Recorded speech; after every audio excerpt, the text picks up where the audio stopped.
all right? So the first thing is, this is the black paper that we're working on, okay? When you compare this to your reference picture, for the most part, this reference picture is not going to be as big as the paper. So what is that telling you? You have to draw that big. You got to enlarge, okay? Especially if your reference picture is like this big. You got to draw like 4 or 5 times this big, all right?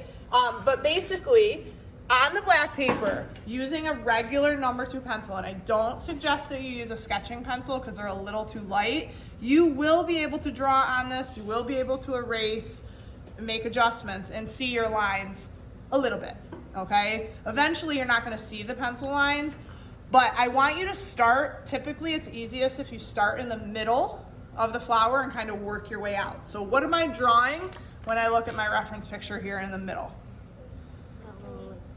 These little, I think they're like little pollen, like stems of pollen, right? So they almost look like little seeds, and then we have this kind of clump of where they're sort of growing from. So I'm going to keep my reference picture right here.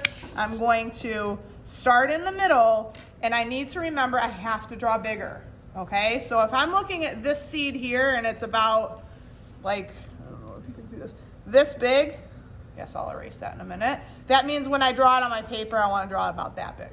Okay, so I'm starting over here, and I like to put my finger right where I'm drawing because it helps my brain and my hand sort of work together. So I'm going to actually start off lightly. Notice I'm not holding the pencil down here, holding the pencil back here, so I'm actually going to be kind of sketching. I'm going to do this shape, draw a little stem.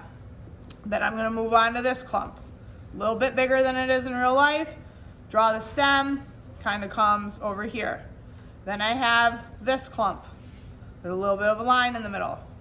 Draw the stem, comes over here. And I'm just gonna kind of work my way around. And again, having your finger kind of right where you're drawing from should help you not get lost, especially with this. It's kind of busy, there's sort of a lot going on.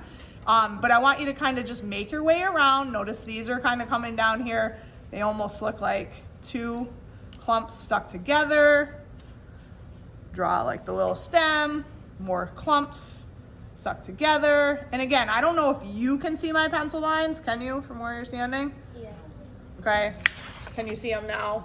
Yeah. Okay. The only thing that's important is that you, when you're sitting in your chair looking down at your paper, can see what you're doing. Okay. So I'm just going to kind of work my way around, draw all these little stems and seeds, right? My next step is I have to identify this kind of clump here really lightly.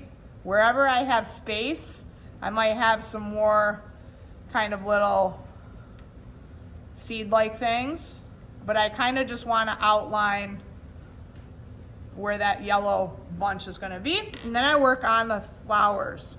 All right, so lightly sketching, make it come as close to the edge of the paper as we can. I got another petal here. This one might actually go off the edge like it does in the picture. Lightly sketching, and so on. Got it? Okay.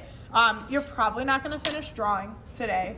The biggest thing is make sure you draw big. Okay. On the back of your paper, you're going to write your name, and you're going to write your class color. You guys are lying. You are going to keep your reference picture in your art portfolio. Nobody else is going to take it. Okay, these I don't think fit in your portfolio right now, and I don't want them to get bent, so I'm going to hold on to the black paper. Got it? Okay, all right.